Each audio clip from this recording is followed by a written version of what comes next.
Okay, welcome to Saturday morning, Universal show, celebrity rollout. You know how we do it on Saturday mornings. And I've been hearing a lot about this guy recently. Been hearing a lot of things. And do you know what? It's kind of weird actually, because it was only, I think it was last week, Pavlos, I think we was going through the internet and we was watching Sway, right? That's it. Yeah, we was watching Sway and I was like, this guy freestyling is crazy. Thank you. I've never seen anything like it for a long time. Thank I'm you. not talking about recited lyrics. I'm talking about off the dome. Yes, sir. I haven't seen that for a long time. Thank you. I know a lot of rappers are scared to do that. But anyway, before we get into all that, can you introduce who's in the building this morning? My name is Charles Hamilton. How are you? How you doing, Charles Hamilton? I'm great. I'm great. Cool. So, for some of the listeners who may not be familiar with the name, they might not be too sure who you are, where you're about, where you're from. Give them a little insight about Charles Hamilton. Well, I'm a musician from Harlem. That's my hometown. Much love to Harlem. I play several instruments, but my instrument of choice right now is the piano and rhyming. You know, like I started rhyming about 13, and I just been doing my thing ever since. You know, Okay. Very introspective, very poetic, but all real, 100% real as the gangsters. Okay. Why the piano so much out of the instruments that you can play? What was it about the piano? Well, I found out the piano was a percussion instrument, so you can jam on it, and it doesn't necessarily matter what key you hit, even though it matters what key you hit. But if you're treating it like it's a natural percussion instrument, then you can go anywhere you want, and that's kind of like a mantra for life. Like once you understand the basics of the tools you have, you can go wherever you want in the world as long as you stay within the parameters of life. Okay. Are you classically trained on the piano? Technically, yes. I don't know how to read sheet music. Okay. I play by ear. Right. But each of the piano teachers I had helped foster my ear a lot. Wow. So that's interesting. So you rap while playing the piano? Do you ever do that as well? Yes. Because I don't do really that see. for New York Raining. Okay. Whenever I perform with Rita Ora, I'm playing the piano and rapping, and she's singing. That's quite interesting. I've never even seen that before. Yeah. So what was it about the music that made you get into it in the first place? Like when did you decide, you know what, I want to take music seriously, also with the advance of piano as well? It's always been there. Yeah. Like my choices in life was journalist, musician, or politician. I found a lot. I became somewhat of an anarchist over time when it came to politics. So instead of running the risk of getting arrested all the time, I had to leave politics alone. And finding a job in journalism is very hard. So the only thing that came naturally next was music. And once I decided, I was about 13, 14 when I decided I was going to do music full time. I had been around music my whole life. My mom was an entertainment journalist. But once I decided music was going to be my life, I cut everything else off. Right, so you come from an editorial kind of background where people's always involved in like magazines, Correct. writing and all that stuff. That what gave you the inspiration to take it where you're taking it now? Correct. Hence with the poetry and Yes. forth. Is that what it was? Yes. Okay. Okay. Okay. I used to be big in the New York poetry scene. I used to hang around some really dope poets. You ever heard of Skrill? No. I used to hang around Skrill, Aja Monet, River, Blue, Soulful Jones. I used to love being with the poets and hearing how they would poetically describe, you know, the most minimal of things. It helped me with my descriptive nature when it came to rapping. Oh wow. So, and like, you know, I got a chance to be around some really great producers who helped me, you know, craft my sound. And of course, just growing up in Harlem, you know what I mean? Like it was, at first I was just trying to impress Harlem with how different I am. And then I realized I had Harlem on my back, you know, not trying to toot my own horn, but, you know, I have to do it big for Harlem. So who were some of the big heavy hitters from Harlem?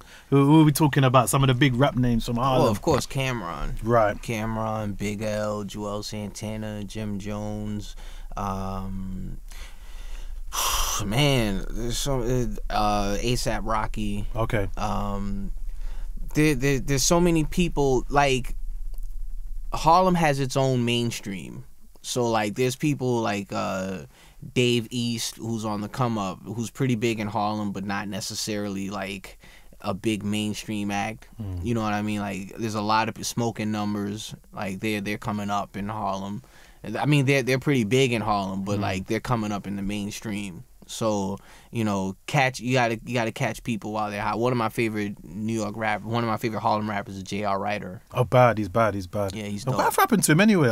He was kind of bubbling at one time with the whole Dipset thing. But I don't know. We haven't really heard nothing about him since. I mean, much respect to him. You know what I mean? He shouted me out on a song. I'm not sure if it was a shout out or a diss, but you know, it's all love. You know what I'm saying? Like, Okay. That's home court right there. If you're just logging in this morning, we've got Charles Hamilton in the building. I'll tell you what, interesting chat this morning. Thank you. Finding out some information. So, one thing I wanted to talk about, because you brought up about poetry earlier on. How different is poetry, delivering poetry, from delivering actually just conventional rap? How different is it? You have to be very keen on what you. First of all, there's so many different types of poetry. Like there's haikus, there's free writes, you know, there's slam poetry. My poet friends will probably lynch me for not knowing all the types of poetry. Spoken word as well. Spoken word. There's so many different elements to it, and it's inspired a lot by hip hop. So if you come correct on the poetry stage, you can come correct on the hip hop stage. That's kind of how I see it. But there's a lot of bravery. You know, they're not afraid to go on stage and say everything that is in their heart to say, and you have to do it within 3 minutes in a poetry slam. So you could have about a 500-word essay, and you gotta perform it within 3 minutes. It's a task to do, but wow, that's a challenge. Yeah. And you always pass the challenge though. Yeah, I was always about it. Like I wanted to do poetry, but poetry does not pay the bills. It enriches the soul, but it doesn't pay the bills. Yeah. You know, and I don't do hip hop for the money, but I would appreciate a couple of dollars here and there for my bars. You know what I mean? How, you know, like with all the whole digital world that we're living in now, because you brought up about, you know, you don't make music for money. Is it quite difficult now to say that I am going to gain money from making hip hop these days? Because everything is just so accessible now. People can just get it like just by pressing a button.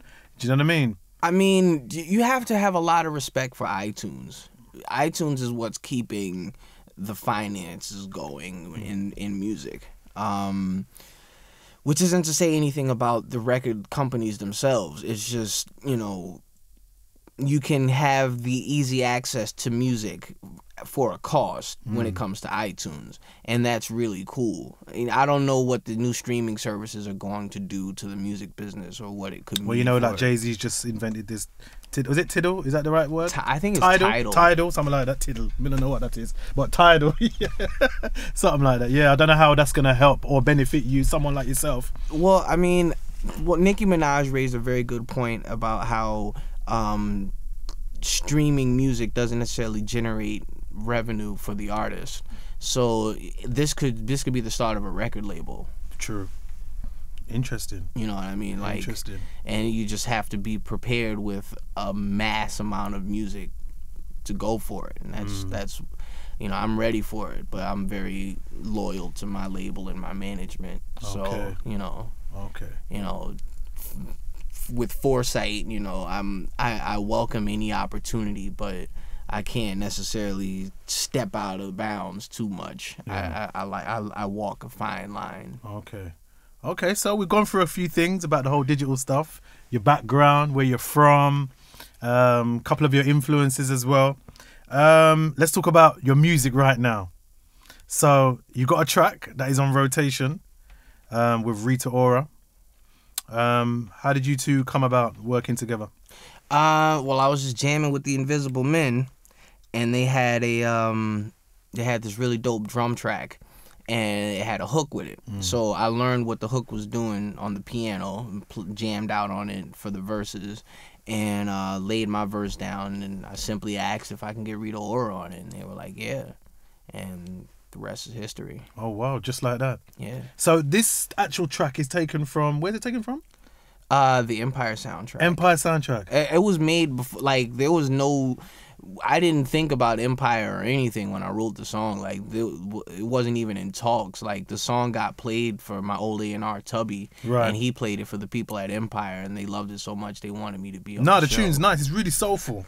Thank you. Yeah, very, very soulful. So how's this, do you watch Empire yourself? Yes. How's it doing in America? Because I know It's it seems like a doing massive awesome. phenomenon right now. Yeah, it's a pretty big show. Are you going to have any cameos in there? Have you had one already? Yeah, I was on the finale. Oh, he's with on the Rita. finale. Oh, okay. Because I don't watch it, so I don't even. Okay. I don't even. Do we get it over here?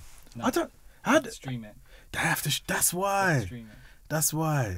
Okay. Yeah. Because I was in Jamaica recently, and my dad was hooked on it, man. But Yeah. I just can't get to see it. It's a dope show. Yeah. What is the whole concept of that show? A grassroots record label basically blows up, and it's about maintaining the label through all the street wars and everything of that sort. And one of the co-founders of the label just got out of jail, Taraji. Mm-hmm. So it's a family business.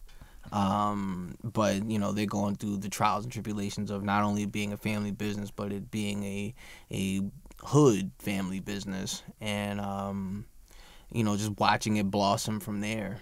Okay, interesting. What else we're going to talk about this morning? Something that I think I'd like to hear your view on.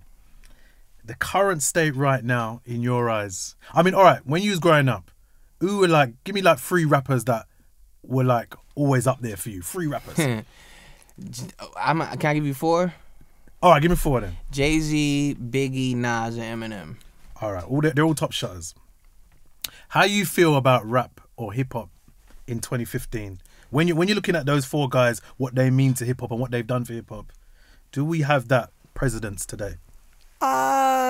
Without slighting anyone, I can honestly say no. I think the depth is meant by a lot of what is said. They mean to be deep, but the lyrics just aren't carrying people over. You know what I mean? And I'm saying this very delicately because I don't want to start no beef. Yeah. But I think a lot of people want to be deeper than their lyrical ability is allowing them to be. So I think if there was more time being spent on the focus behind the lyrics, we might end up with some stronger lyricists. But at the same time, the American Southern hip hop scene has completely dominated hip hop, both in lyrical content, lyrical cadence, and in production. So there's so much coming from the South that the old school boom bap, which is where hip hop pretty much came from, is getting lost in the sauce. So you get cats like Joey Badass who have a very old school kind of flavor, not necessarily getting as much shine as a Young Thug. And I actually like Young Thug. Right. But Young Thug is a rare case of, he's hiding his lyrical ability behind what people can call antics. You know what I mean? Just because he's singing a melody doesn't mean he's not lyrically saying something deep. He might catch you off guard with some of this stuff he says. Well, I'm not going to lie to you. I think I need to probably listen a bit more because I can't even understand what he's saying. But, you know what I mean? It might just be, I don't know what it is, but I can't really get a grasp of what he's saying, to be honest. Do you know what I mean? But, yeah, I hear that's a diplomatic take on it. I hear what you're saying. So, the release single of this track, Charles, when's it out over here? New York Raining is on iTunes right now. Right now? Okay. You can pick it up. Like I said, it features Rita Ora. The video is coming out in the next few weeks. Yeah. Okay. Very dope video. And she's in the video too? Yes. Oh, wicked. Where did you shoot that video? New York. In New York. Okay. Back in Only fitting. It's only right. Yeah. So this your first time to the UK? Second time. How you feel in the UK? Pretty good. Where have you been? I went to Borough Market. Borough Market? Yeah. Oh, near Elephant Castle. Yeah. Okay. I've seen Buckingham Palace. All right. It's pretty cool. Okay. I went to last time I was out here, I went to a record shop. Okay. It was really dope. All right. Well, there's a few little things that you need to check here. Do you know what I mean? You need to go to Brixton. Okay. Go to Peckham. Get some good food down there. Okay. You like West Indian food, right? Yeah. Yeah. Hell There's loads. Yeah, you gotta be careful down there, though. You gotta be careful. Yeah, but it's good. Oxtails. Oh, yeah, oxtail and rice. Yeah. Okay. It's cool. All right, listen, we're going to wind it up this morning. It's been a pleasure for you being here. Thank you, Do sir. you know what I mean, man? I enjoyed the chat, man. And we'll definitely be getting your track on rotation. I appreciate it. And when you're back in the country again, do you know when you come back into the UK? I don't, but I can't wait. You know, I love it out here. I know, like, you know, the festivals are coming up in the summer. You might want to get over it for the festivals. Okay. Nothing planned as yet? Nothing planned. Okay. Could you give out your information this morning where people can correspond with you or your social networks? Yes, you can catch me on Twitter, twitter.com/Charles Hamilton, Facebook.com/Charles Hamilton Music, and on Instagram @Charles Hamilton Music. And could you introduce your single this morning, please? This is my new single. What up? This is Charles Hamilton, and this is my new single, New York Raining, featuring Rita Ora. Check it out.